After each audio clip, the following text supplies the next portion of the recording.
We're creating a nation of victims. People are all buying into it. If you are not hiring individuals that aren't qualified because of a specific gender persuasion, race, creed, color, demographic, religion, any of these things, you shouldn't be able to have your business open and things like that. I feel like that's probably the greatest threat we're going to see. It's censorship of speech, as we saw, and Elon Musk proved it when he purchased Twitter, and he was like, look, behind the scenes, they were literally throttling certain types of conversations and promoting a very different narrative. Welcome to the Fitness CEO Podcast. Hey, welcome back, friends, to another episode of the Fitness CEO Podcast, a show for high performers that teaches you how to lead so you can 10x your income, your impact, and your legacy. I am your Fitness CEO, your host, Bryce Henson, and I got an awesome episode for you today. Before I welcome my two guests today, Bedros Keuilian, Jay, Redman, two dear friends of mine, also business partners, I want to share some news, and I got some bad news. I got some good news as well. And the bad news is after 2.5 years, actually going on 3 years, in 2021, we launched the Fitness CEO Podcast. The bad news is this is the last episode of the Fitness CEO Show. Nearly 200 episodes in the can. Lots of value, amazing feedback, but it's ran its course. And that's the bad news. The good news, though, is we're not going anywhere. We're actually rebranding. I'm rebranding the show starting next week, rebranded underneath the new branding, the CEO Show with Bryce Henson. Going to be teaching on leadership, promoting capitalism, and defending free speech, which I'm super passionate about. Also taking a step back, looking at humanity. These are three levers that will increase the level of human prosperity, which I am passionate about. So with all that said, more to come on next week, which I'll be able to give you the backstory, the full vision, mission, values in the show. But for the here and now, we're going to finish off the Fitness CEO in good fashion. We're going to talk about freedom. We're going to talk about leadership. We're going to talk about legacy. We're talking about overcoming adversity. So, gentlemen, welcome to the final episode of the Fitness CEO Podcast. Well, it's a little sad, but also very happy for you, man, because life comes to us with phases, and this phase is done, and a new phase that you go into. Rock and roll. Well, thank you, sir. And kind of transition to the topic at hand. So, freedom, and that's actually my core value. Certainly, a value that we both share. It's actually the foundation for the new branding and the new, I guess, content of the podcast. But all of us have different looks at freedom, from you and your story of escaping Soviet communism and attending or landing here in California, pursuing freedom with your family, for you being an American hero, defending our freedoms. A lot to talk about. So B, why don't we kick it off for you? In your words, what does freedom mean to you? I think freedom to me really boils down to having sovereignty, being able to do what you want, think what you want, experience what you want without fear of repercussion from a governing body, right? Like, we all have to worry about crime. Like, that's not necessarily I'm not saying like the world should be crime free. That's some utopian vision that can't come to fruition. But we shouldn't have to worry about our overlords, oppressing us and limiting our growth, our access, telling us how to think. Just recently, the CEO of Kellogg's went on the news and said, with the times being tough as they are, families ought to consider eating cereal in the evenings for dinner, not just for breakfast. That same CEO could have probably said, hey, times are tough. What we're doing as a company is we're marketing harder. We're getting after it more aggressively. We are focused on counting every penny that we make and turning it into profit. Like, that same CEO could have inspired America instead of trying to raise his bottom line by basically offering this country to eat more processed sugar, right? Junk. And so that to me is oppression. So freedom to me is the very opposite of that, which is I want to have enough money. I want to use that money to buy back my time. I want to use that time and money to be able to have experiences and to be able to have opportunities and choices. Money and time give me choices. So that I can have a life that is worth living and not just existing. And that, to me, is freedom. Hell yeah, man. Jay, how about you? Well, on the cereal thing, I normally give my kids cereal and whiskey. So it's a man's breakfast there. I'm like, what is this guy thinking? Here is a giant bowl of sugar. Eat this cereal. And, oh, by the way, kids, drink this whiskey. I've got some cocaine for you, too. Yeah, man, freedom is such a powerful thing. I mean, B, from where you've come from, and I've been all over the world and seen the impact of freedom. And what's interesting is as a young man, I didn't come from any communist country. I was born into freedom. I won the lottery to be born here in America.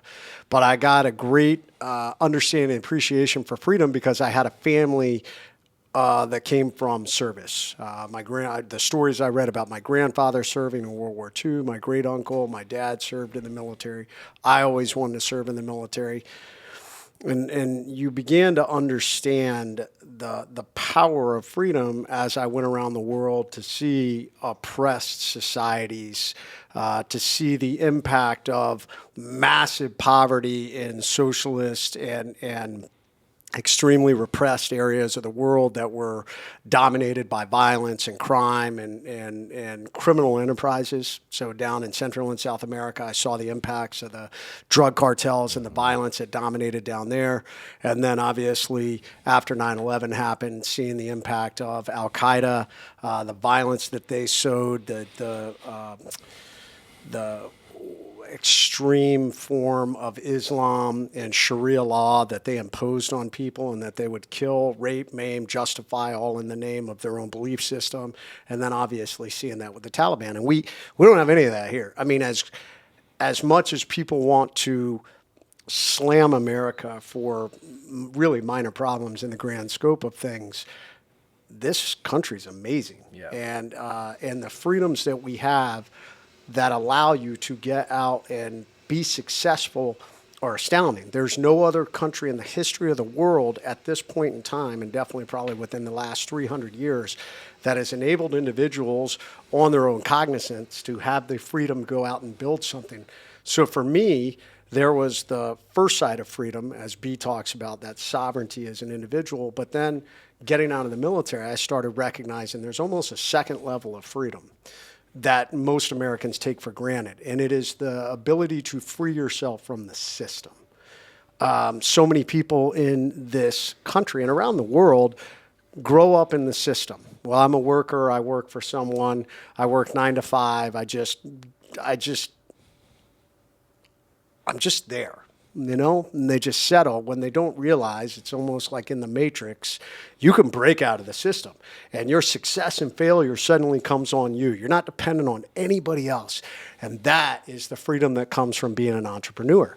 And that became the second level for me when I got out of the military and I met B, who, man, shared with me so many ideas on this. Like, hey, man, you know, you have a lot of opportunities, you know, and Dan Fleischman talked about it this weekend when he talked about the different levels of how we build wealth. All of that is driven by the individual and their ability to buy into the idea that my success is driven by me. And if I can create levels of diversified income streams and I can create things, that gives me the freedom to be able to go out and do amazing things. So one side is the freedom that thankfully we have in this country that allows you to do those things. The American dream is still alive and strong. And the second component of it, that freedom that we have in America gives you the freedom and opportunity to be able to achieve the American dream, yet so many people are unwilling to do it. Hell yeah. And I think all three of us are real living examples of the American dream. And I appreciate that take on it. For me, it's interesting, similar to you, unlike B, I was born on this soil. I hit the jackpot in many ways. But it's interesting from a literal perspective, I was born in freedom, but from a figurative perspective, I was born in communism or socialism or collectivism with my father, who was a drug addict, addicted to alcohol and gambling. And for me, I felt like oppression, especially feeling the fear. Because if you look at, and B, you know this best, if you talk to someone from a socialist or communist environment, they talk about two things. It's like the fear, and they talk about censorship. You can't say anything because you're going to be feared for putting in jail and worse. And that was for me the same experience when my dad would come home. You didn't know if he was going to outlash you, if he was going to get an argument. You certainly didn't say anything because, you know, the repercussions were really bad. And feeling that fear and that impression, at least for the first decade of my life, really kind of shaped my thoughts on freedom. So that's where I'd land on it. Now, transitioning to my next question to, as a sake of dialogue, threats. And I'm not talking about outside threats, Jay. You've seen a lot in your career, so I'm super grateful for your defense of our country, but internal threats. Jay, I'll start with you first. What sort of internal threats do you see towards freedom that we've experienced, you know, in the last handful of years?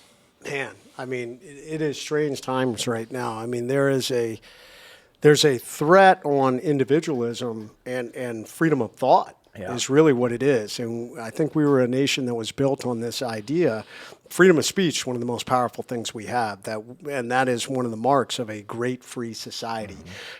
Freedom of religion, freedom of speech, freedom of the press, all these things, the Second Amendment, our ability to carry and bear arms, all of these things are what make a great free society. And there's been a twist that's occurred, I'd say, heavily in the last 20 years. It might have started further before that. But where do you think the twist, I know you're going to allude to it, where do you think the twist comes from? I can't really point to it. I don't know. There are some people that want to point back to the 60s. As we're driving forward, I can definitely say that I've seen it in my lifetime, and where I saw the greatest diverging point or the tipping point or massive inflection point was COVID. COVID, like everything fell off the cliff. And there were so many people who just were willing to give up their freedoms. And when that started, and you should have the freedom to run your business as you see fit.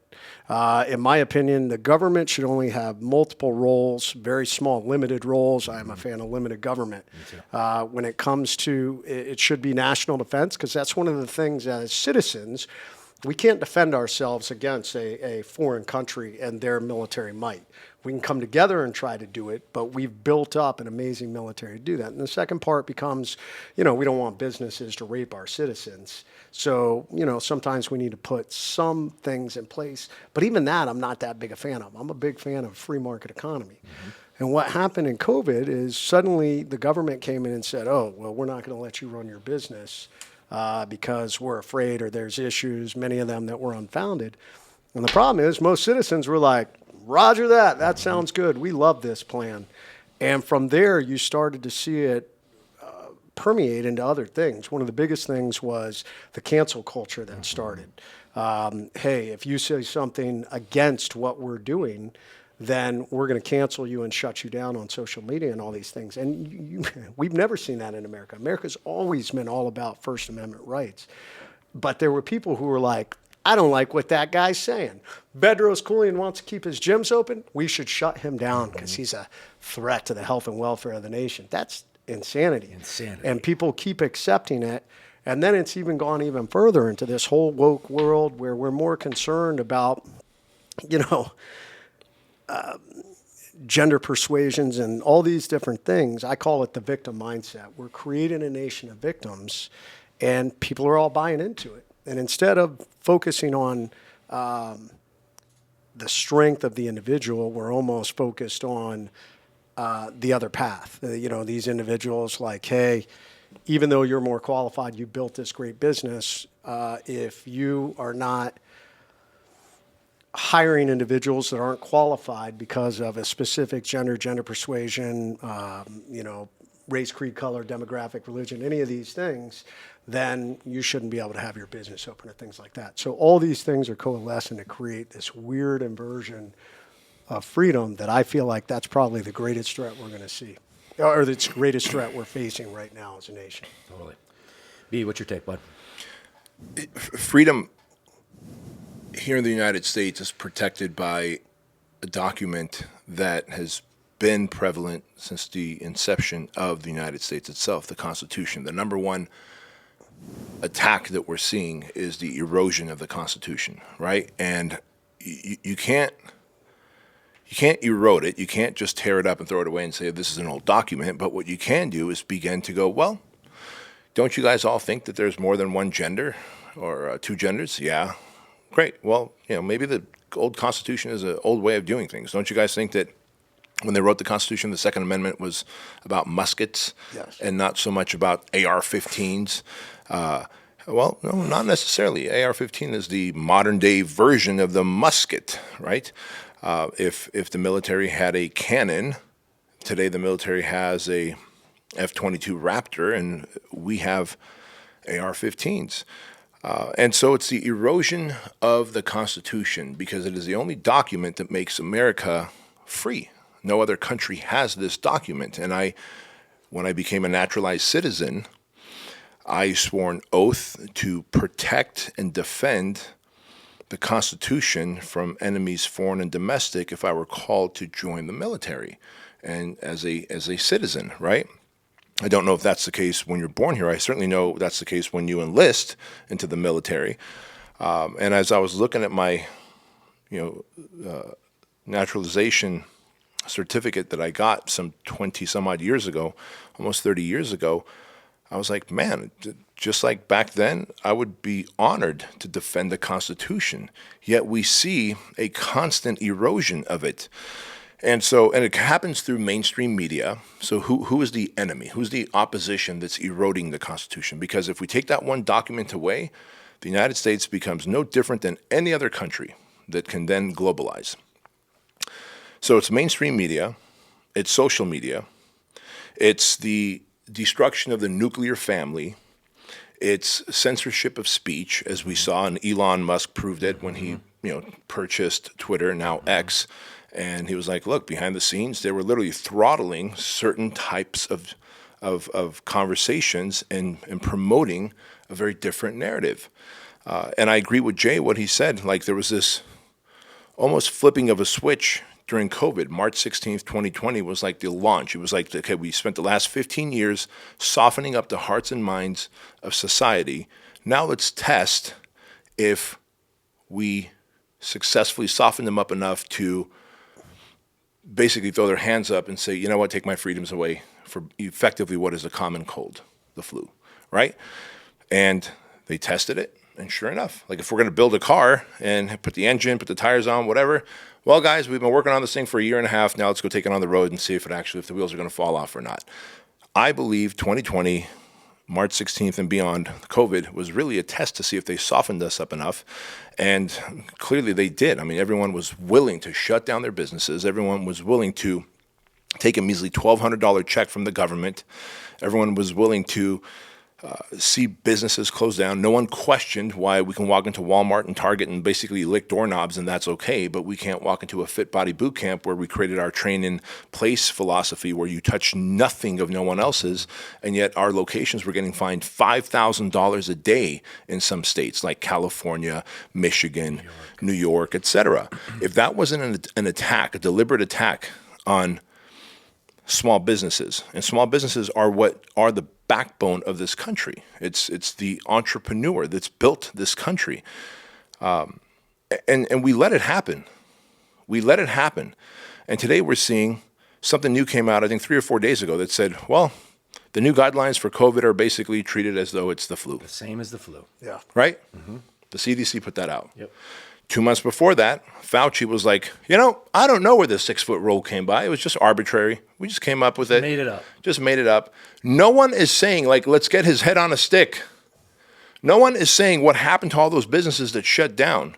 Sushi 10, right down the street, they were open for 12 years, man. This guy was running a small little business selling some high-quality sushi here in our town. And when I texted him, May or June of 2020, his name is Aaron. Hey, Aaron, what's going on? How's the sushi joint going? He's like, buddy, I shut down. A tiny little restaurant, man. What's wrong with like that guy staying in business, right? And when you look at what ends up happening is they shut down businesses like that. The value of those properties go down intentionally, which is what you're seeing now. Let's bring on as many immigrants as possible. Mm-hmm. Shove them into hotels in big cities. Let crime and drugs run wild. It's a devaluation of the community. And now if I'm a big builder like Lewis or any big national builder that builds shopping centers and apartments and malls, etc., I'm going to come and say, all right, I'm going to buy these 4 streets in San Francisco, what would have been $3 billion. I'm going to buy it for $1.2 billion because it's all gone to hell, and redevelop it. And by the way, I need new permits for it to redevelop it into multi-unit housing, into apartments, into master plan communities. And so I'm going to grease up the local government to change the zoning. That's what's happening across this country in big cities. And people are just oblivious to it. Our freedoms are being eroded. And it's a constant attack on that one document, man, the Constitution. I don't know what the answer is, but I do believe in the American spirit that we just need to see that pendulum swing far enough this way before we say enough is enough. I just thought that we had passed that point, And clearly we haven't. I don't know where that point is, but I hope it's sooner than later so that we can swing that pendulum back. I was about to ask for the defense around what we could do. I do feel the pendulum is swinging a bit. Do you not feel that way? It's swinging a bit, but not enough. I mean, shouldn't we have all just gone bonkers when Twitter, like Elon Musk was like, look, the FBI was literally controlling Twitter. I think part of that, though, the problem is I don't think people know what to believe anymore. I think we've distorted, which is great propaganda, information right? So much, both from the government, what we're hearing from the government in social media and the national media. Nobody knows what to believe anymore. So when they hear things, their automatic thought pattern, even I think it sometimes, man, I really got to dig into this. What is reality? What is true? What is spin? What is not? Yeah. And so, but then what happens when you get so disillusioned and you get so cynical? You're like, I just don't know what to believe anymore, so I'm just going to not do anything, which is what the opposition wants us to do. Yeah. No, don't do anything. Rebrand our podcast. We're going to talk about leadership. We're talking about capitalism. We're talking about defending free speech. There you go. Well, and that's what we need. Yeah, we need individuals who are willing to continue to fight for what they believe in through their business, through their families, continue to instill the strong values in their families, continue to push for the individual freedom in their business and their families, continue to push the idea that, guess what, as an American citizen, you should have the ability to defend your home and your community. That's what the Second Amendment was, on one side was about. The other side was to be able to stand against a tyrannical government. And I meet all these people that are like, oh, you'll never stand against the U.S. government. That's just not true. Let me tell you something. I fought against individuals who all they had was AKs. You know, maybe sometimes they could get some higher power weaponry, some explosives and things like that, but they did not have jets, air power, all the massive communication network that we had. We were one of the most technologically advanced nations in the world that went and fought against Al-Qaeda and the Taliban. And those guys gave us a run for our money. So that is pure proof that a dedicated individual that has belief in standing for what they believe in with a weapon can make a difference against a tyrannical government, which is why that's why I believe so strongly in the Second Amendment and why every American should do some training and understand how to, how to work that is defend great themselves. proof. I mean, you look at 20 years of sustained combat since 2001, over 20 years of sustained combat, and you go look at Afghanistan now. After it fell, we left $40 billion worth of equipment. After we gave them all our Right? stuff, I mean, ridiculous. Yeah. So really, did we win anything? No. What did we win?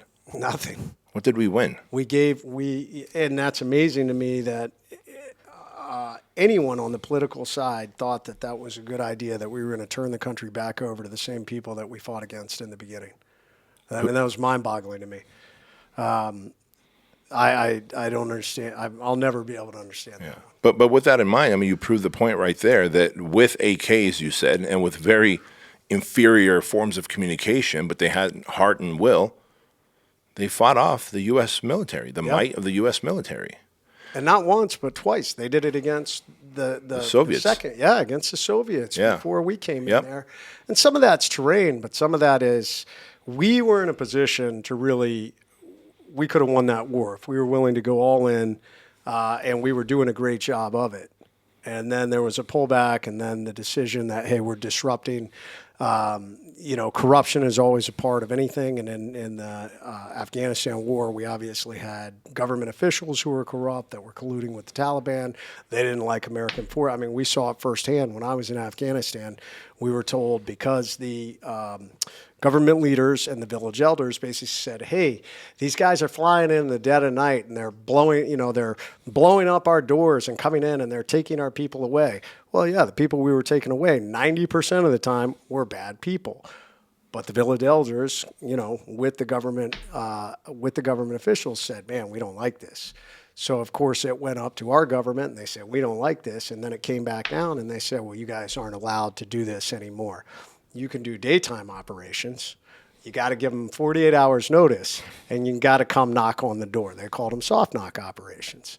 So, I mean, this is where it gets crazy and where politics always gets into war, and is probably one of the biggest things why the U.S. has struggled to win any wars, because we don't let the guys on the ground with the actual real information win the war. It's been a problem with wars all the way back to the beginning of time.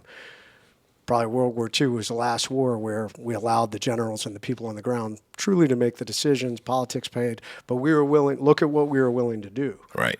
That was We a were massive willing sacrifice. to drop an atomic bomb because our leadership, both the military and the government, believed that it would be an absolute catastrophe if we had to invade the Japanese homeland.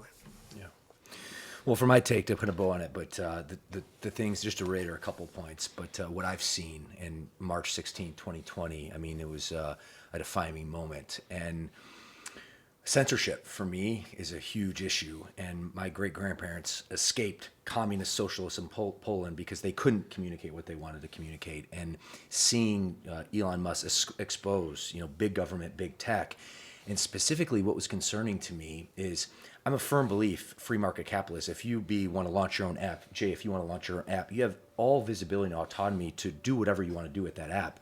But when the government, a third party, goes ahead and reaches its hands in and starts saying what you can and cannot say, that's freaking crazy. This is like Banana Republic. This is dangerous stuff. If you look at the course of time, things don't end well in that situation. And Elon Musk proved that with Twitter, with pressure on Mark Zuckerberg in Facebook and Instagram.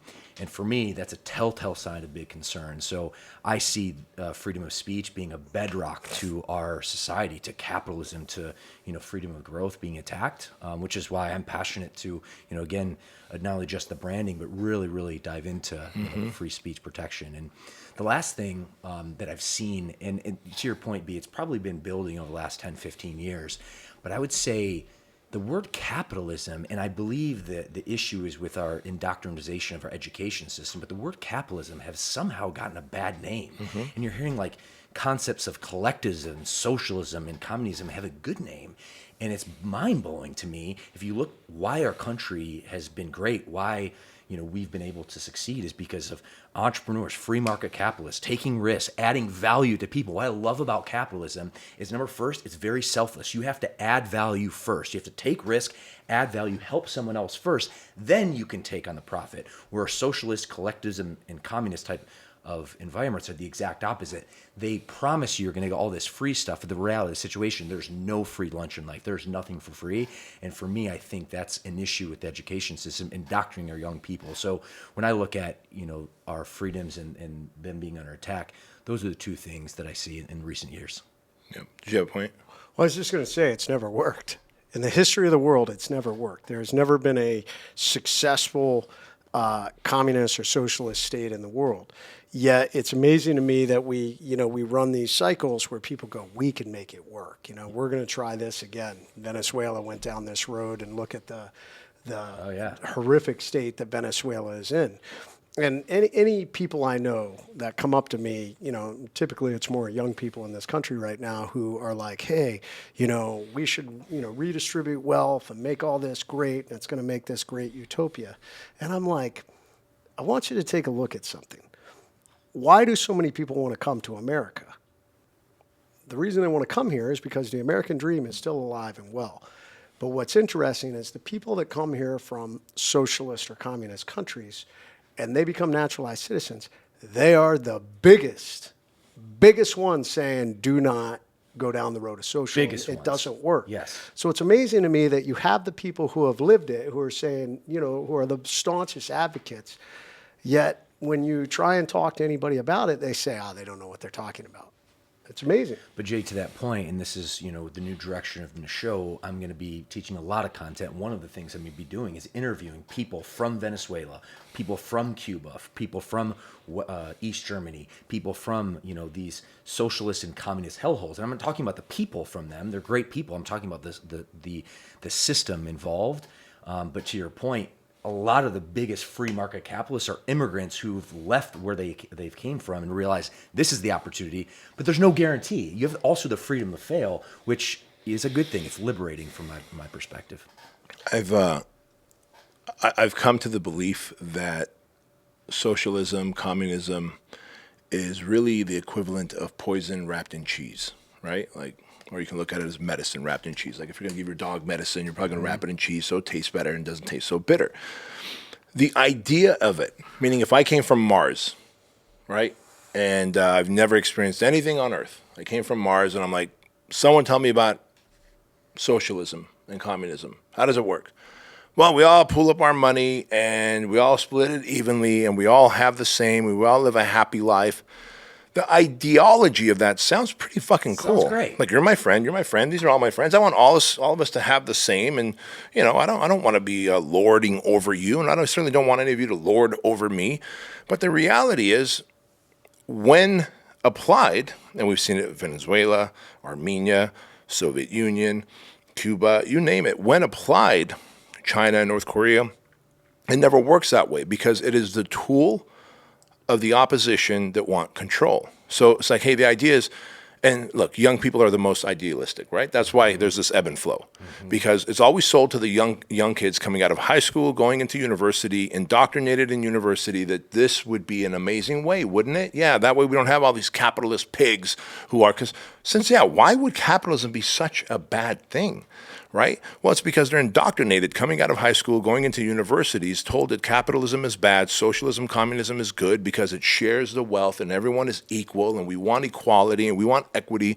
The idea of it sounds great. And young kids are so doe-eyed and optimistic that they go, yes, let's go out and do that. And what's the old saying where they say, everyone's a liberal until they go open up a business, then they become a conservative, or everyone's a Democrat, and then they go open up a business and they become Republican, right? Because you now have to pay your taxes, you now have to look for profit margins, you now have to compete against competition, and you realize very quickly. My uncle told me the saying. He's like, if you're under 30 and not a socialist, you're heartless. If you're over 30 and you're not a capitalist, you're mindless. And I thought, man, that is just... Could it be more accurate? Yeah, that just sums up right there. And so the ideology makes sense, man. I could see, like, even when I was a young man, I was like, you know what, man, there should be equality across the board for everyone. But what happens if Jay's more ambitious than me, and you're more ambitious than Jay? You decide to sacrifice your weekends while he's sacrificing his nights, and I'm not sacrificing nights or weekends. Therefore, I deserve this, you deserve that, and you deserve the lion's share. That's just how it is. To take it from you and to distribute it across the platform of everyone else is unfair. And look who's taken it, by the way. A governing body who's going to say how it's going to be shared and distributed. They're always going to keep their piece of it. They're always going to decide how much of it they're going to keep, what they're going to do with it. Like we see, $50 billion at a time going to Ukraine. The support going to Palestine or Israel. Well, what is happening here at our borders? Like, there's a lot of tax dollars that I'm paying in, you're paying in, we're all paying in. Can we take care of our borders here first? Whatever happened to America first, right? Yeah. And so the ideology is one thing, but in practicum, it's capitalism, socialism is poison. It's just absolute poison. Amen. I've never heard it like that before. It's poison wrapped in cheese. That's exactly what it is. Yeah. All right. People read, you and I recommended that to you. Atlas Ayn Rand's Atlas Shrugged. Yeah. I mean, if none of you have ever read that book, it is eye-opening. She wrote that book in 1949. She's originally from the Soviet Union, isn't she not? Or was it? Was she or German?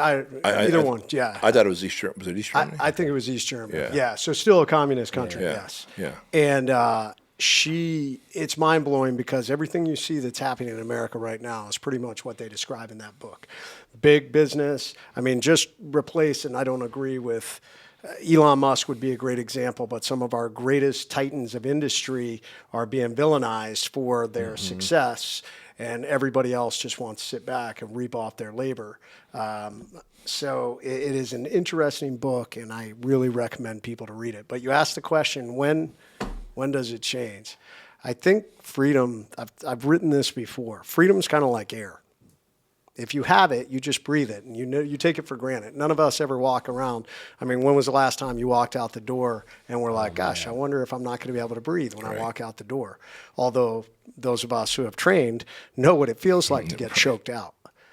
That's freedom. And only when people start to feel like they're being choked out and that pain point occurs is something truly going to change. The question becomes, will it be too late? How many people get choked out and die before they realize it's too late? Right. And that's the thing. And how sad, why would it have to get to that?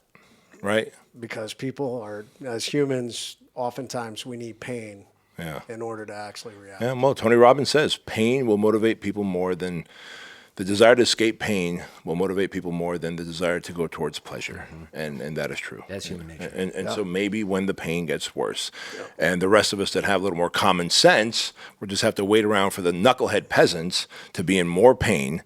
So that everyone ready now? Okay, great. Now we can say something? Got it. Got it. In the meantime, I'll just sit on my hands and fucking mind my own business. How about that, Jay? No, man, we're going to keep doing what we're doing. Yeah, I was just being pouty for a minute. I'm back. That's why, yeah. Just back. Just being a big bitch for a minute. I'm back. Let's go. All right. Well, good segue, if you will, to hit on my next topic, which is adversity. And we just had an awesome Legacy Tribe meetup.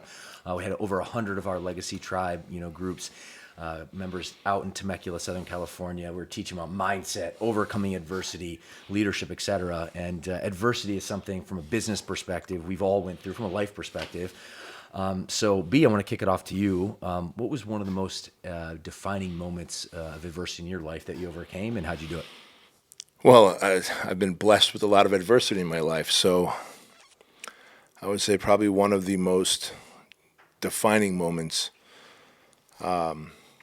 of adversity and overcoming it in recent times.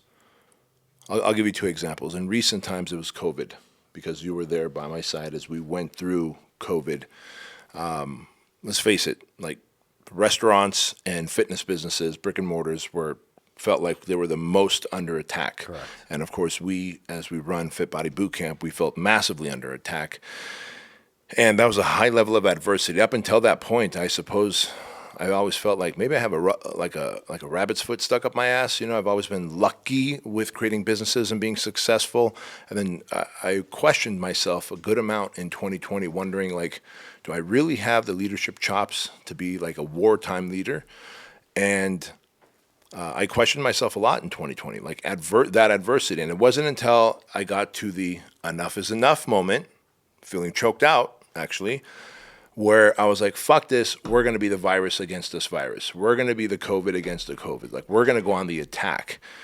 And that was probably later on in 2020, sometime maybe August, September, where it was like a full-on attack against this thing. Instead of just thinking like, all right, now we're going to lose. How many more locations are we going to lose? How many more franchisees are going to call us today and bounce? So that was a high level of adversity that really helped us not only get tighter as a team, but also make faster decisions, problem solve faster in this building. Like, I believe COVID, now that we are on the other side of it and we survived it and we are now thriving out of it, I think our team is more stout and resilient and resourceful than ever before. For my personal life, the biggest adversity was coming to the United States and being told by my mom and dad that we're going to a country that's better, that has more access to food, better weather, you'll make more friends, you're going to have a better life. And then coming here and living in Section 8 housing, not having access to food, we had to make a decision whether we're going to have electricity or water. As my dad would say, we would run out of money before we run out of month. And so we would have to make a decision, eating out of dumpsters, seeing my dad get robbed at gunpoint, having my sister come home crying from her job because she was working as a waitress under the table, getting paid under the table, and her boss was very sexually suggestive and very hands-on, and she would cry to my dad, hey, I want to quit this job, I want to leave. And my dad, and I hate telling this story, would tell her just one more month, work there one more month, because we still need the money to get out of the Section 8 housing. We need the money so that we can pay our bills, even with government-assisted housing, even with food stamps, welfare, Medi-Cal. We didn't have enough. And so being the smallest one in the family by age, I was 6 years old when we came here to the United States. My sister was 19, my sister was 20, my brother was 18. I felt helpless. And I remember thinking, like, no matter what's happening, my sister crying, my dad having to make a decision whether we're going to have running water or electricity, and he always chose running water, so we had a lot of candles going in the apartments. Because somebody once asked me, he goes, "You always say that story, but you don't tell us what your dad chose." I'm like, "What the fuck do you think he would choose? Running water, motherfucker. You need water. You don't need electricity." First principle. Right? You need water. I thought it was common sense. Do I have to explain the fucking details to you, right? God damn. Not for people that'll always have both. Right. Yeah. This is just a trend rage, by the way. Always have both. Right. Yeah. That is true. Like air. it. You're right. It's That's like it. air. Yeah, good point. People take for granted what we have in Yeah. this country because Yeah. we've never, even our, well, I don't want to say it, the vast majority, probably only about, I don't know, 1 or 2% of people in this nation don't have running water. Damn, I didn't realize it was that little. Yeah, so to me, that it was so heartbreaking where I felt helpless. Yeah. Money was constantly the problem. And I remember one day, I think I've told you this story. One day I told my sister when she came running home, crying to my dad, "I want to quit that job." I went up to her. And you got to remember, my sister being 19 years old and me being 6, she pretty much raised me like a mom, right? Yeah. And so she was not only my older sister, but she was also my mom. And so I felt helpless and I wanted to help her. So I went up to her and I said, "Hey, one day I'm going to be so rich, you'll never have to work again." And for the last 15 years, I've been taking care of her financially and she's never had to work again. But in that moment, I wasn't able to help her, but I felt like that's all I could do. But that adversity of being broke, being poor, always running out of money always causing problems in our family was so painful that it almost made me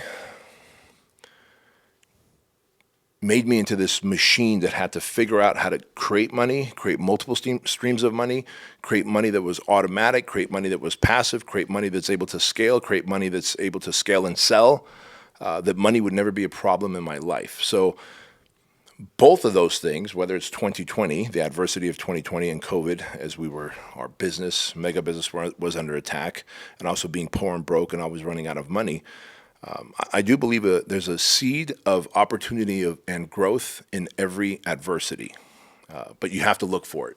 And to me, I've become a better leader through COVID, a better communicator, better problem solver. We've become a better team in the building. And then as an individual, I've cracked the code on money. Like you can show me the harshest of economies, I'm going to figure out how to make money. And I think that's a superpower that I'm massively grateful for. Yeah. Oh, yeah. Yeah.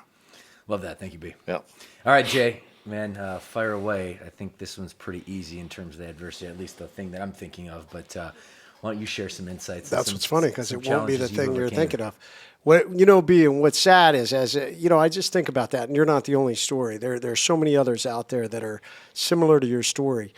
But you look at what the media and our government always want to portray. We want to portray the victim.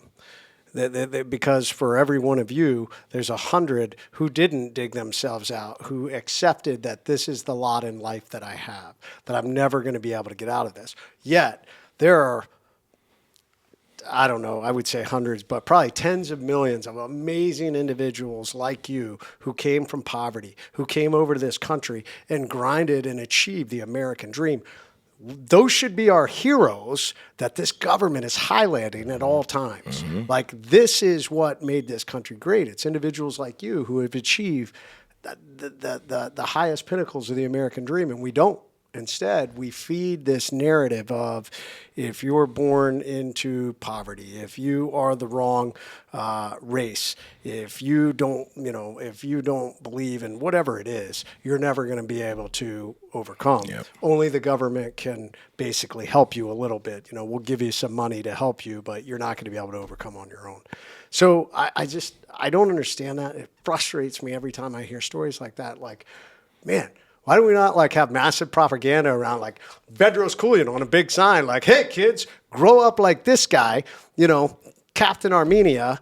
No offense, you're American now, but, you came from Armenia. And that is the idea of, your parents were right. It just took 30 years to achieve it. Right. And it took your drive and your willingness to embrace everything this country had to overcome that adversity. And so why are we not giving that narrative all the time? My question, why is that the case, though? Because it's interesting. There is a victim mentality that's just being spread out. 100%. And it's unbelievable. People think they're victimized. And at the end of the day, there's two things to be true. You can't be a victim and be a winner. That you either have to choose one or the other. And I just see that playing out. So why is that case, Jay? because it's easy to be the victim and sit on the X and feel sorry for yourself. Yeah. It's It takes effortless. almost nothing. Yeah. It took you 30 years, give or take, Yeah. from that moment Yeah. of grinding and pushing through pain and discomfort and working multiple jobs and figuring out what Debt, worked and what risk. didn't work. Yeah, to get to where you were. And most people, no matter how many times, I mean, in the entrepreneur space, I mean, Dan Fleischman on Saturday, here's how you achieve wealth. This isn't a crazy formula, 40, 40, 20. This is how you do it, and it takes time. You know, the scale is based on where you're at. But people aren't willing to do it because it's easier to sit there and say, yeah, but that's you and I'm me, and I'm just going to sit here and feel sorry for myself. So. But it also goes back to the first question you asked.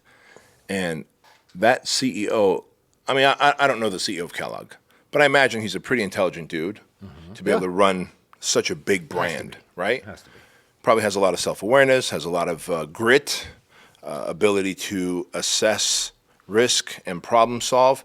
What if he used that time to say, hey, fellow Americans, you know what? America's on hard times right now. And I don't know whether you're left or right. Quite honestly, it doesn't matter. But Kellogg's is a company that's been around for a long time, and we're probably going to experience some hard times too. Here's how we plan on getting through it, and here's the grit, and here's the resilience, and here's the mindset, and here's the attitude, and here's what we're going to do. Like, he could have used that platform. But the reality is, and this is where I'm torn, because I love money, but I also see how money can just twist. As soon as a company becomes public, it is now sold to the devil. It almost seems like it's sold to the devil, which is why I've always held out on, I've been asked, hey, do you want to take Fit Body Bootcamp public? No, because I don't want to be on an airplane flying around from investor to investor and trying to appease investors and stick it to my franchisees and stick it to our clients and get one more. That's not it. I won't be able to sleep well at night. And I just see, like, Elon Musk talks about resilience. Elon Musk talks about the truth that he saw once he took over Twitter. Yep. He's a CEO. So is the CEO of Kellogg. I'm a CEO. You're a CEO. You're a CEO. Why aren't we being highlighted? Why aren't CEOs that have gone to war, guys that have gone to war, come out, become entrepreneurs, go, hey, you can go to war, come out and be this guy. You could have a drunk dad who's a druggie and come out and be this guy. You can come from an immigrant country and be this guy. If more of those highlights took place, like you said, Jay, maybe some people would be inspired, and maybe, just maybe, this country's pendulum would swing the other way sooner. I'll tell you why. We talked about it earlier. Control. Control, exactly. If you are a part of the system, you're easy to control. I can offer you $1,200, which, for the average American who's making less than $30,000, $40,000 a year, poverty or lower middle income family, man, $1,200 a chunk is amazing. But for those of us that are achieving higher levels, especially when you get to the highest level, Elon Musk, he didn't like what was happening with Twitter, so he bought it. Mm-hmm. As much as he regretted it, read his bio. I just finished reading his biography. Amazing story. Did he regret it? He regrets it every other month. He talks about it. At the very end of the book, it's finishing with, he's probably, 8 months into having bought Twitter, and every other day he regrets it. Sometimes he's all in, but it's such a mess that he's trying to correct from both the past and into the future and how he had to, rebuild everything. But at the end of the day, it comes back to,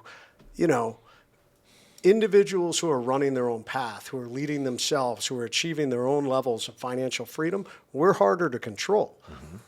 If you didn't have a business to try and sustain and continue to bring in this revenue source during COVID, you would have had no voice to step up and say, we're not going to tolerate this, we're going to fight this. If you have a big platform and you have people that follow you, you now can fight the system. And the system doesn't like that. Yep, that's exactly it. We are easier to control when we're victims, when we are broke, when we are broke-minded, when we are broken. Emotional. And when you have sovereignty and financial freedom and you have self-awareness and you see yourself as the hero in the story and not the victim, you are harder to get control and compliance over. And ultimately, that's what it boils down to. Because if I'm big bad government, the oppressive system. I want control and compliance at the easiest level. I don't want to have to go and strong arm you. I'd rather keep everyone dumb, eat more cereal. What's funny about it is, the upper business owners are the largest funding source of the government. It's not, the lower class are in the lowest tax bracket. Right. So we're not, which is amazing. I mean, you look at in the book, it talks about Elon Musk made a payment one time. It was the largest single greatest tax payment made in American history. Yeah, he has done more for the economy, more for the world, more for the tax system in terms of him paying taxes than the vast majority of the humans on the planet combined. And you look at corporations. I mean, C corporations typically, and I agree, they're pushed by their profit margins, but they pay a heck of a lot of taxes. Now, there are too many loopholes, in my opinion. American countries should stay in America. Because we're trying to figure out. So many of them are getting out and trying to figure out ways to avoid paying taxes, things like that. But copy that. Well, Jay, I want to kind of dive back into the diversity question because you teed up B, but from your perspective, I want to hear your. That's because he's awesome. Thank you. Check's late. We're gonna need to chop that Check's and late. Put that as a Instagram reel for me, please. Yeah. Navy SEAL endorsed. By the way, monthly check to pump you up. That's right. It's late. Okay. It went to the other address. Yeah. Sorry. What's funny is most people will think, if they've read my story, they've seen me, they will say, oh, man, being shot up in war and being shot in the face, what a horrible thing. That must be the hardest thing you've been through. And I've frequently told people that is not the case. It was failing as a leader. And it was my fault. It was poor leadership decisions as a young SEAL officer. Really losing touch with, so often I think people think leadership is having a title, and we come to, truly if you come to understand leadership, a title, a corner office, how much money you make, none of that makes you a leader. What makes you a leader is your action and your impact, how you motivate and inspire others, and really how you lead and govern yourself. And I had lost some of that, so much so that it all culminated with the bad call on a mission in Afghanistan that really destroyed my credibility as a young SEAL leader. So much so there were guys that said, hey, kick that guy out. We're a very tight community. It's very difficult to get into our community. So once you're in the community, be told you don't measure up and we should kick you out. That was the lowest blow and the greatest adversity I've ever encountered. I mean, I sat in a chair in Afghanistan and put a gun in my mouth and almost took my life because I was at such rock bottom and didn't know how I could recover from that. Thankfully, I didn't. I think the big man above, a combination of him, and seeing my wife and kids on the desk in front of me prompted me to what I know we're going to talk about legacy in a little bit, and I thought about that. Like, what is the legacy that I want to leave behind? Is that the message I want to leave to my kids? That, hey, your dad screwed up and he killed himself. I think there's a much stronger story. I didn't think about it in the moment of, hey, if I overcome, it's going to make me so much stronger. I just kind of thought about, this isn't the way I want it to end. Mm-hmm. So I sought out help, which was number one. And then I sought, okay, how do I rebuild myself? And it's going to be step by step. And it was incredibly hard because there were guys who did not want me around, who said, you're that guy that fucked up. Mm-hmm. You're dangerous. You're going to get someone killed. We don't want you as a leader. And I every day I had to listen to that and deal with that and the cold shoulders and the scowls that I was there. That's the hardest road I've ever walked. Now, the good news, you and I have talked about this, I write about it in my book, when you overcome something like that, anytime you're having to deal with massive adversity, and if you're willing to overcome it, it makes you massively stronger and better. That I call it flexing your overcome muscles, and that's what builds an overcome mindset. So what's funny is everybody thinks, oh, when you were wounded. I was wounded about 2.5 years after all that happened. And I remember laying in that hospital bed, facing all these things, no use in my arm. They were looking at amputating my arm. I'm mangled, and trach wired shut, tubes coming out of every orifice. And I remember thinking to myself, you know what? I just finished the hardest journey I've ever been through. I climbed out of the darkest hole I've ever been in. I can do this too. And that has just set the stage for other ambushes or other life incidents I've encountered. So I tell people, man, be thankful when bad things happen. It sucks. If you lose someone, if you lose a business, if the world gets turned upside down, if your health gets turned upside down, but it will make you better if you are willing to drive forward and navigate out of it. And you don't know what the outcome is going to be, but it's significantly better than sitting there and not doing anything, which so many people do when something catastrophic happens. Yeah, love that. I was going to ask the takeaways, but you did a great job of being able to provide some takeaways, especially for audiences going through a bad time. They're going through a low moment in life.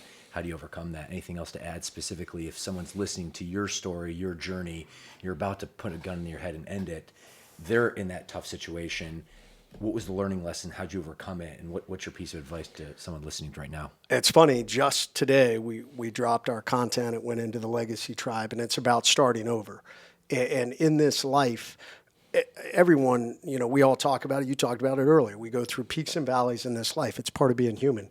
And sometimes phases of your life that you thought were going to be a peak end up crashing and burning. You fall off a cliff into the valley, and it becomes the end of that phase, whether it's a relationship, whether it's a business, whether you lose a loved one, whether it's your health. But what I have come to find, and I am living proof of this, if you're willing to get up and drive forward, that new beginning oftentimes becomes an even higher peak than the one you would have been on before. And you never realized it. You never saw it because it takes you on this different path. I mean, look at me now. If those things had not happened to me, I would not be sitting at this table today. I'd probably be just some other SEAL officer, or I'd be a Walmart greeter because I had failed and never achieved anything. But this path of picking myself up, of being wounded and establishing this strong, resilient mindset through the sign and books and now being out there speaking on those things led me down this entire other path that is significantly greater than anything I would have achieved before. I never had sights on, I'm going to be a speaker and I'm going to be an author and I'm going to be an entrepreneur. None of those things were in my mind in any way whatsoever back then. So my advice is, if it is the end, if you were sitting on the X, if you were sitting there and you're like, I'm thinking about taking my life, man, don't do it. Number one, taking your life is the worst thing you can do, in my opinion, because you don't know what that new beginning is. You owe it to yourself to grind and figure it out. And 99% of the time, the people that I've seen that do it, myself included, look back and say, you know what, that was one of the best things that ever could have happened to me. Well, for me, to kind of put a bow on this before we shift to the last topic of legacy, it's interesting, very similar transitions out of for me, figurative, for you, literal sense of communism. Very, very challenging. Censorship, fear of the unknown, fear of my father, all this. But then we got out of that situation. It was actually a hard landing. We were in a better environment in the grand scheme of things. Thankfully, by the grace of God, my grandmother, my mom's mom, took us in. Otherwise, we would have been in a shelter at worse. But, a mom who, bless her heart, amazing lady, she'd had no vision that she was going to have to raise 3 kids on her own.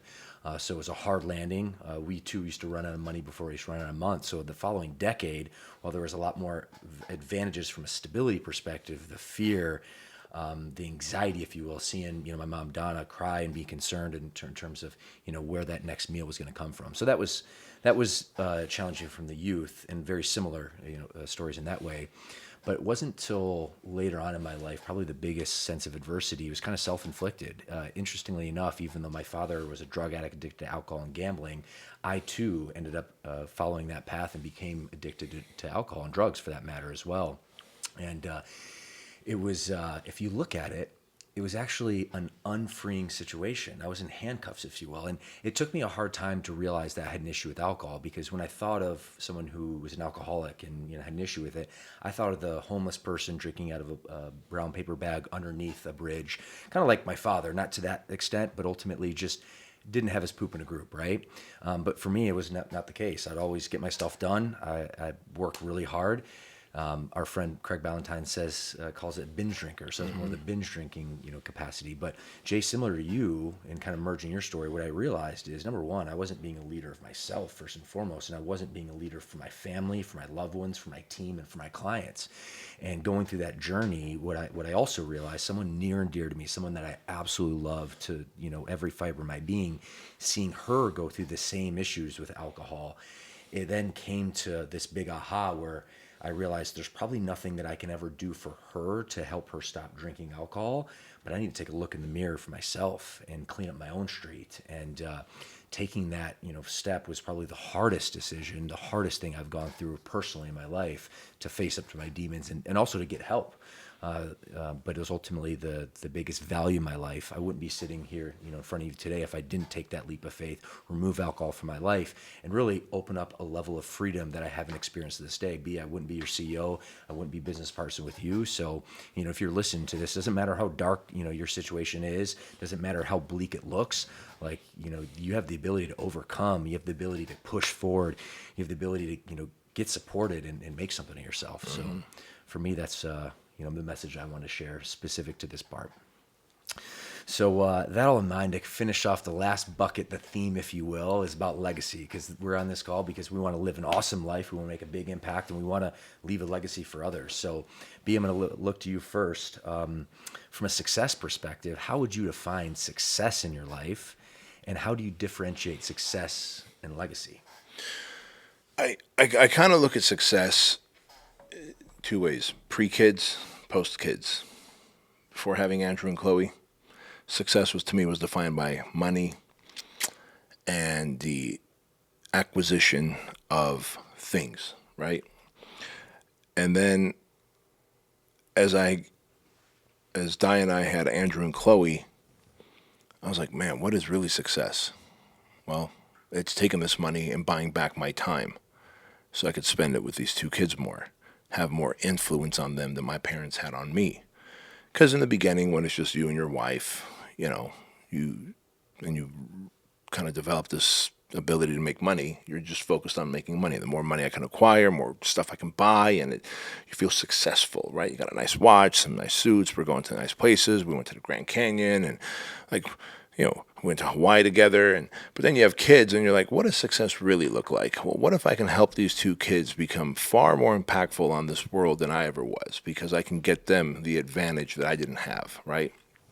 And so then my perspective on success changed. So today, success is, people go, what's next? I go, to still keep building Andrew and Chloe into the ultimate humans who are going to have the greatest impact on this planet, like 10x the impact that I ever had. And what is legacy? The fact that they will carry on my name, and through the books that I write, I've got 2 more books now being written. It's not so much the companies. All the companies are passions of mine. When you look at them, it's, if I can serve humanity in a way that makes me money, I'm happy about it, right? And Fit Body Bootcamp, I've been a personal trainer from the get-go.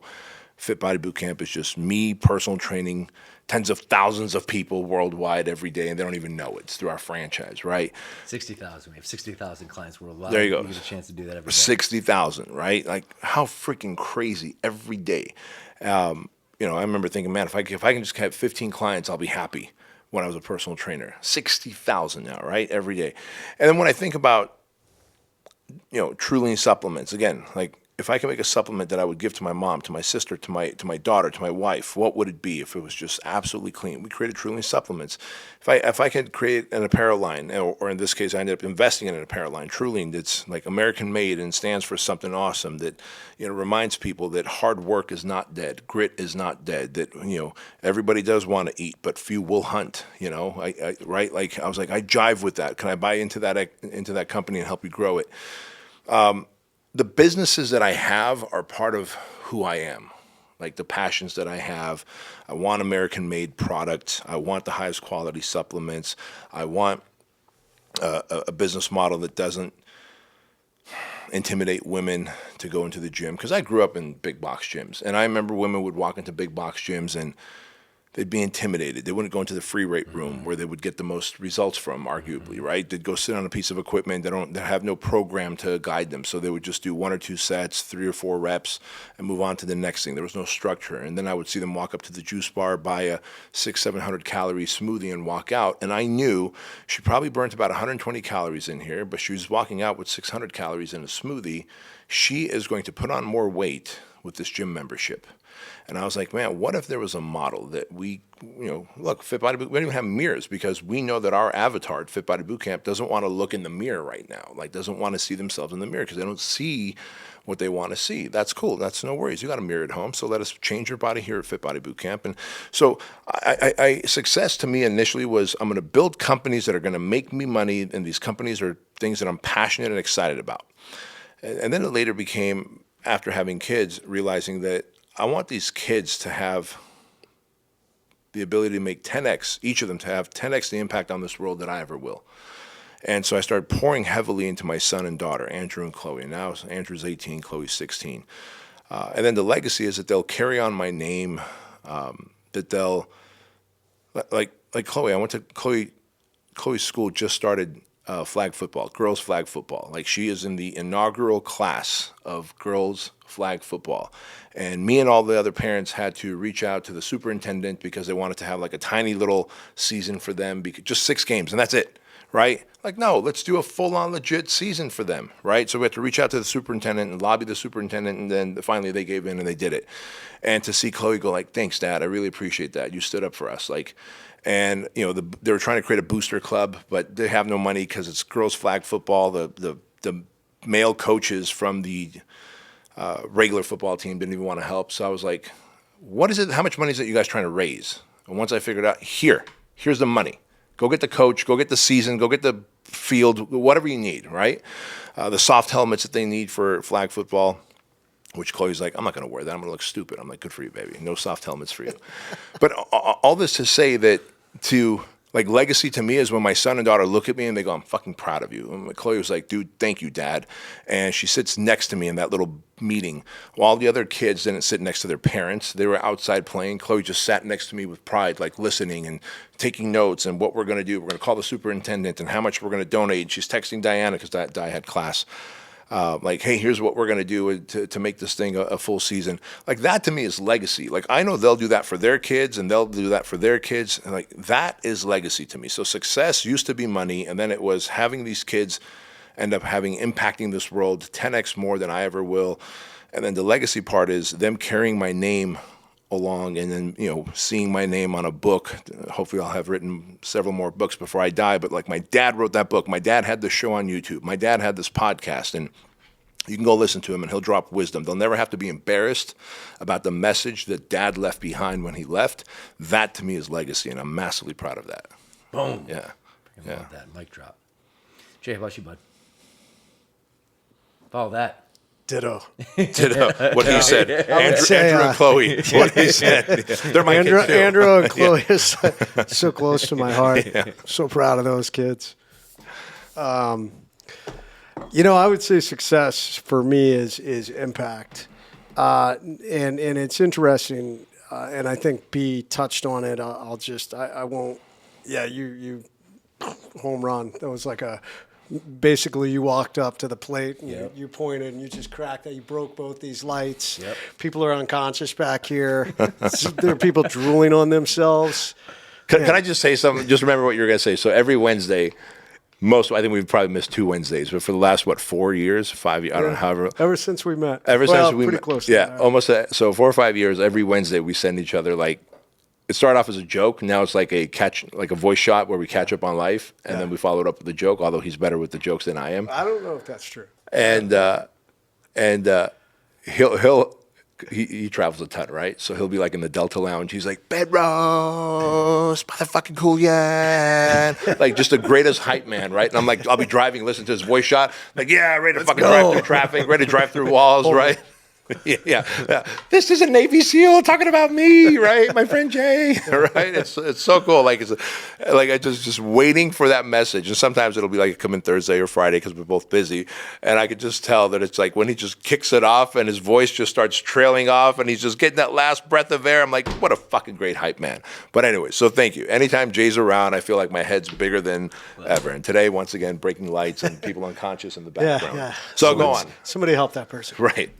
He forgot what he was going to say. Swooning is a powerful thing. Swooning. Yeah. I was just going to say, I think for me, success is impact. I want to make an impact. And my kids are a part of that. My wife is a part of that. The people, I think there's rings of impact. There's your inner circle that you want to set the example and make an impact.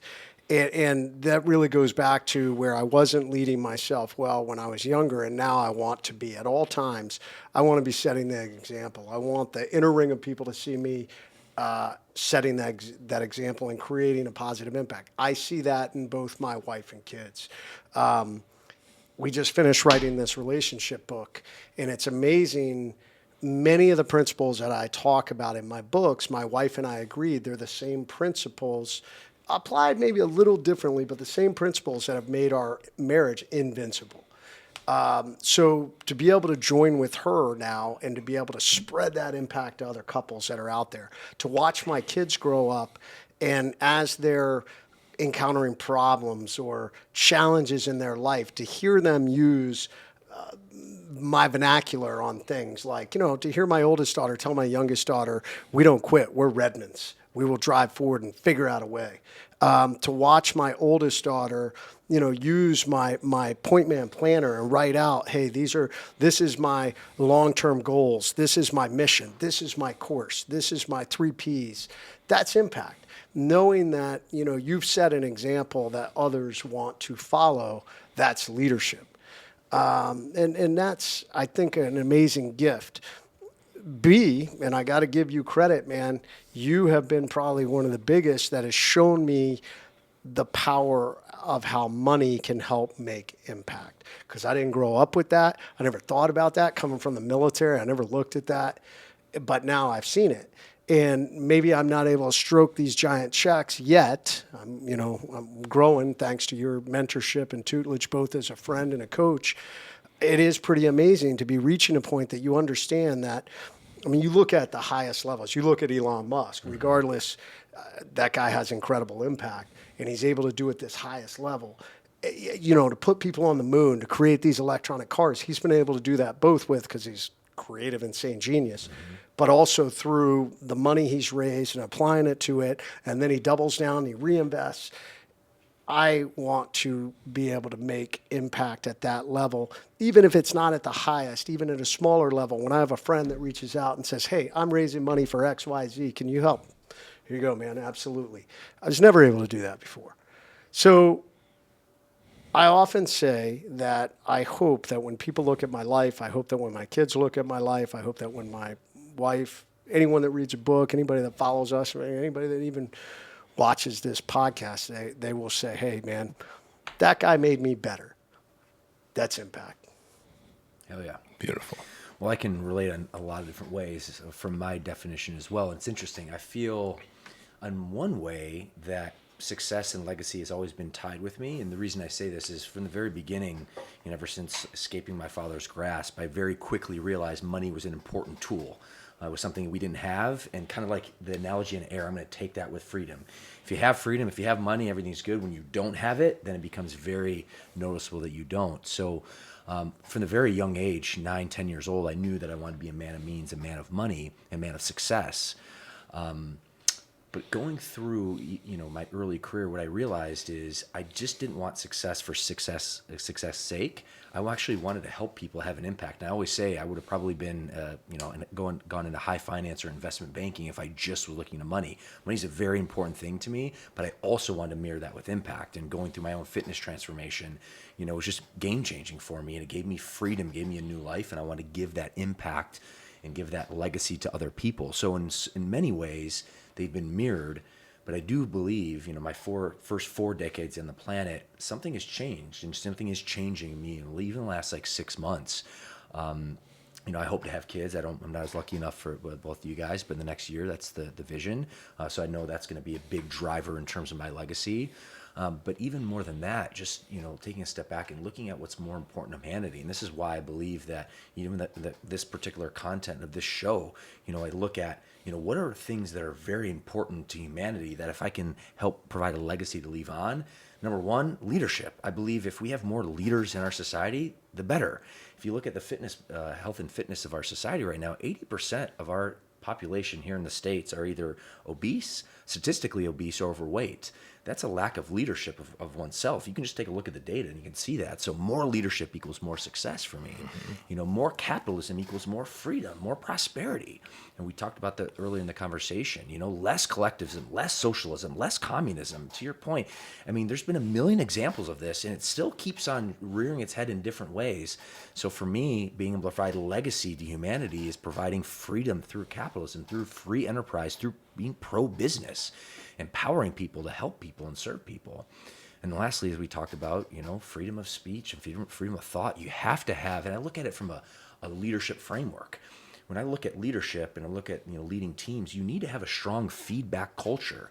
If you don't have a strong feedback culture, what happens is bad ideas rise to the surface. We've been part or have seen teammates or other leaders rule with an iron fist and don't have a collaborative effort. And what happens is people get afraid to share feedback. When they're afraid to share feedback, bad ideas rise to the surface, good ideas fall.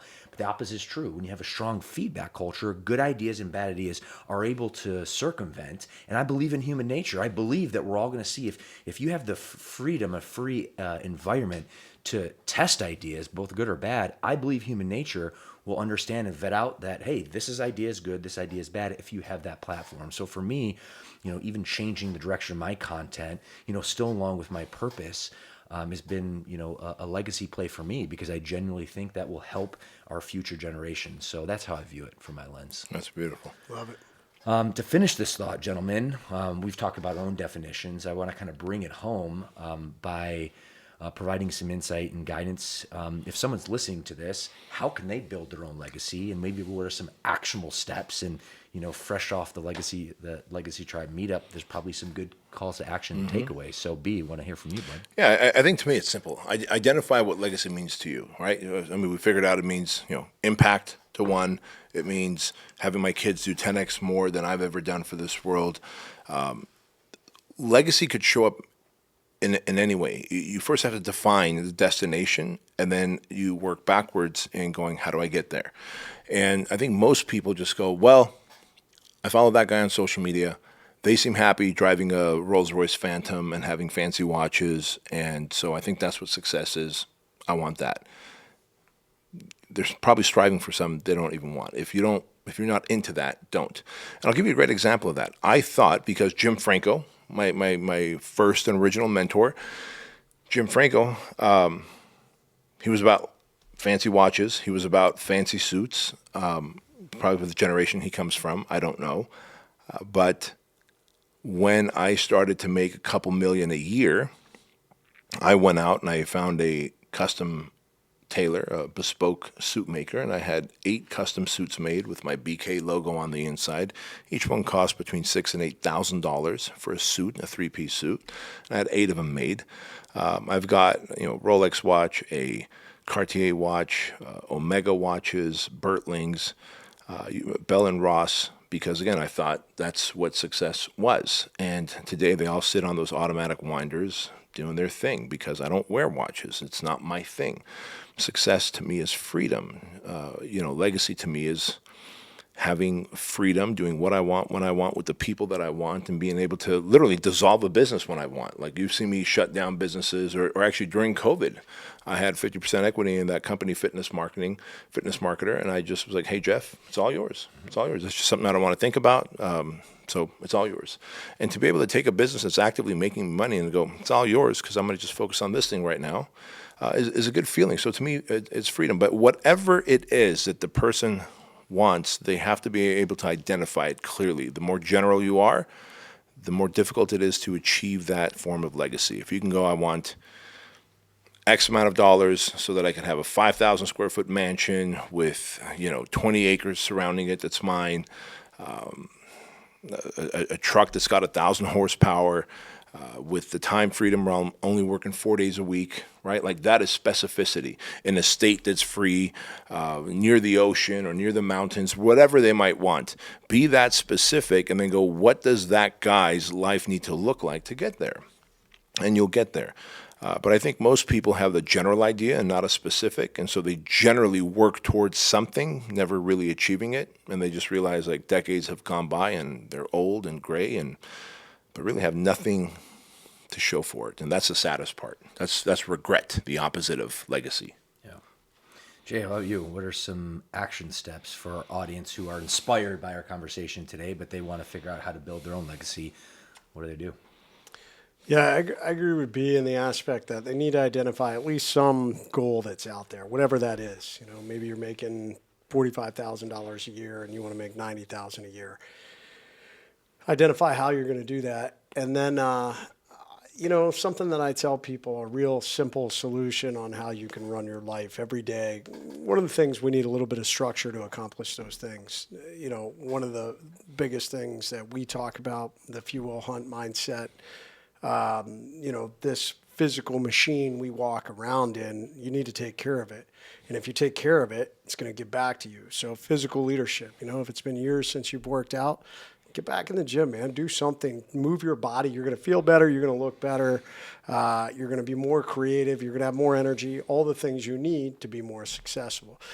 So that's physical. Number 2 is personal. Invest in the people around you, specifically your family.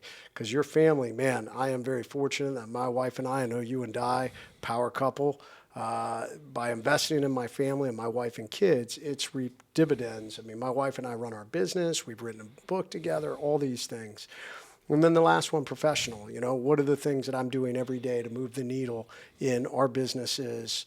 It doesn't have to be a lot, but every day you're focused on those things. I call that the rule of 3 Ps. You know where you're going every day, one physical, one personal, one professional.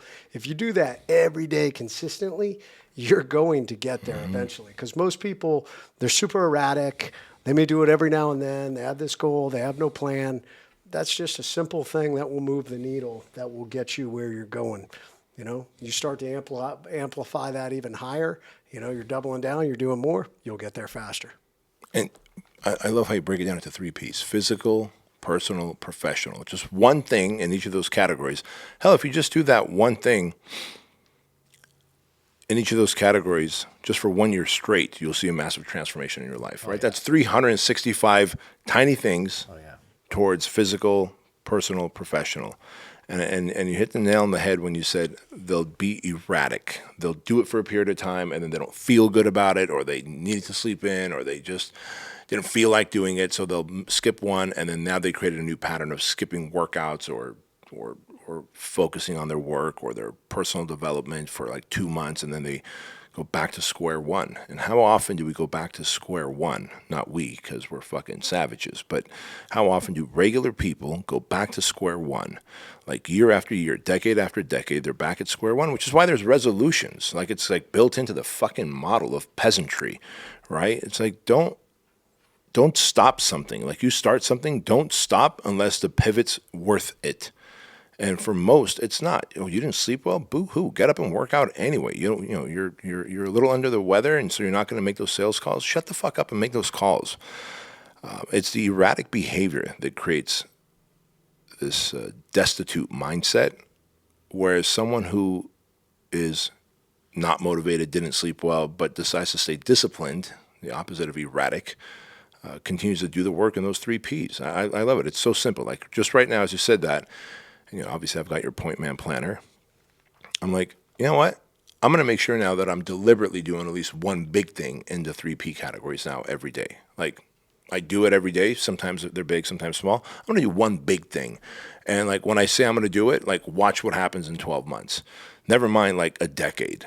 And that's what people need to focus on, man. It's like the fucking stupid erratic behavior. Oh yeah. Hell yeah.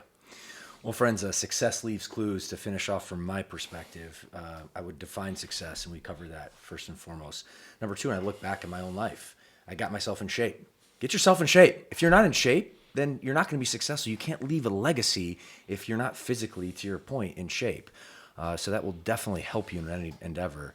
From the professional side, learn how to lead, market, and sell. If you can lead people, if you can market a product or service, you can sell and can move people, you can write your own ticket, and that will create freedom. That will create legacy for sure. And lastly, for me, is join a community. I mean, I'm a badass. I know this to be true, but I'm with you guys. My thermostat just rises a little bit more, a little bit freaking higher, And I think we need that. People need community.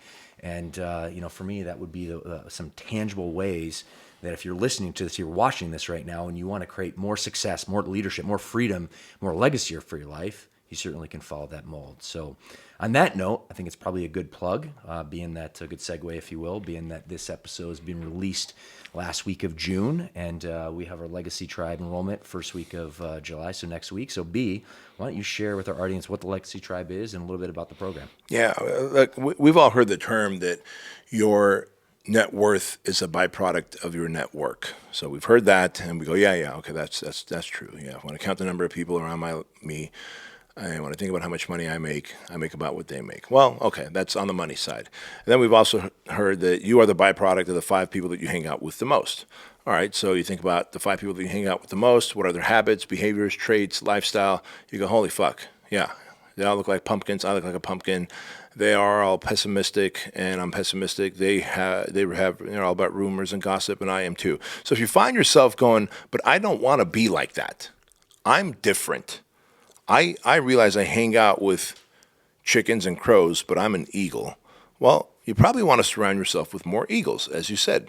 Like, hey, I'm a badass, but when I'm around you two, I'm even higher on the badassery scale. And I feel the same way, and I'm sure Jay does too.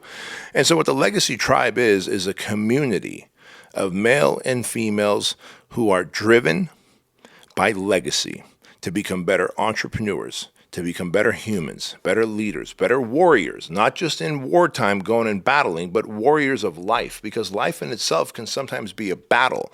And how you approach that battle determines whether you win and move on or not. As Jay says, whether you sit on the X.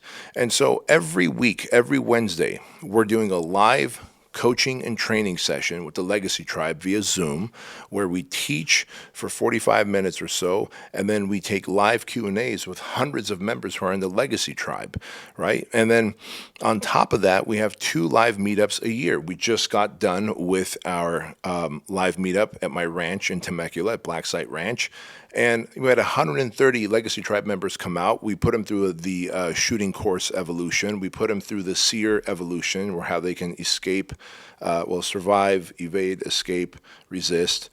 We show and tell with all types of animals, 180 different animals that we have on the ranch, from reptiles to highland cows.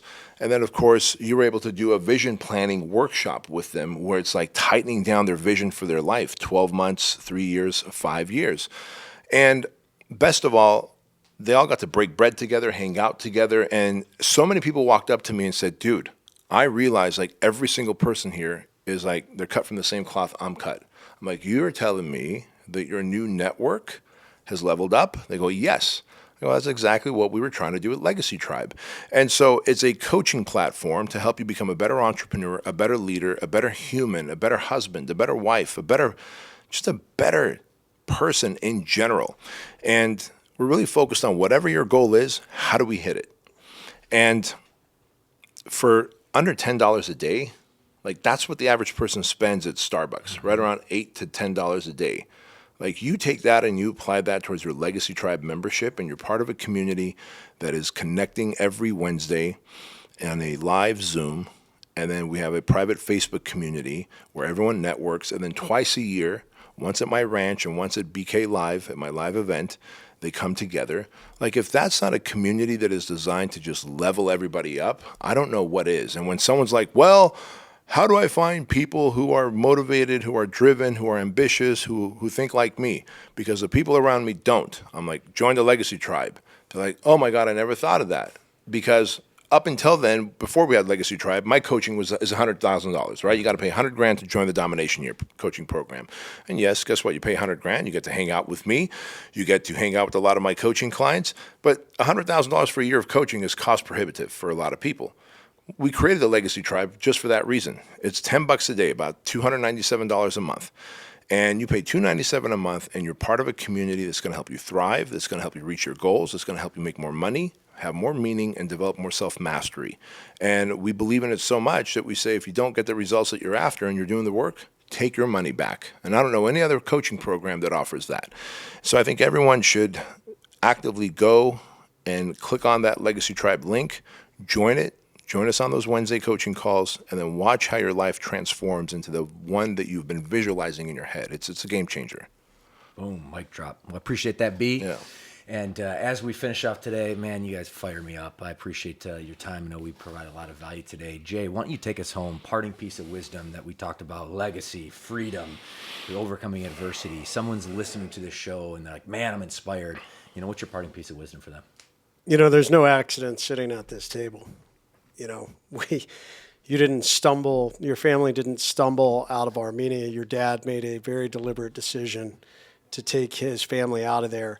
And that defining moment when you were a kid, when you said, I am going to never have to worry about money again, I'm going to take care of my family, you set a path that you executed.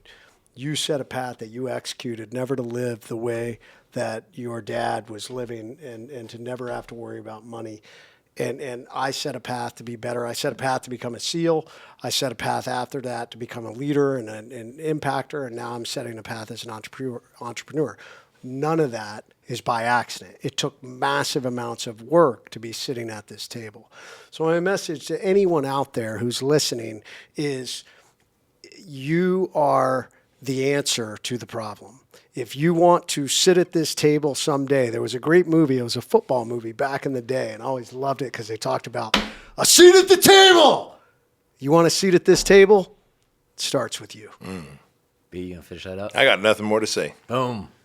Mic drop, my friends. Well, my friends, I know you got a ton of value from this episode. Assuming you did, I have two asks for you. Like this video and share this with someone who wants more impact, who wants more leadership, who wants more legacy in their life. And that way we can keep producing this content for you for free. So on that note, gentlemen, I want to thank you for being on the last episode of the Fitness CEO Show as we transition to my new legacy, which is to teach leadership, to promote capitalism, and to defend free speech. So on that note, my friends, appreciate you guys. And as always, remember, no one is coming to save you. You must save yourself, and the time is now. We'll see you next week on the CEO Show with Bryce Henson.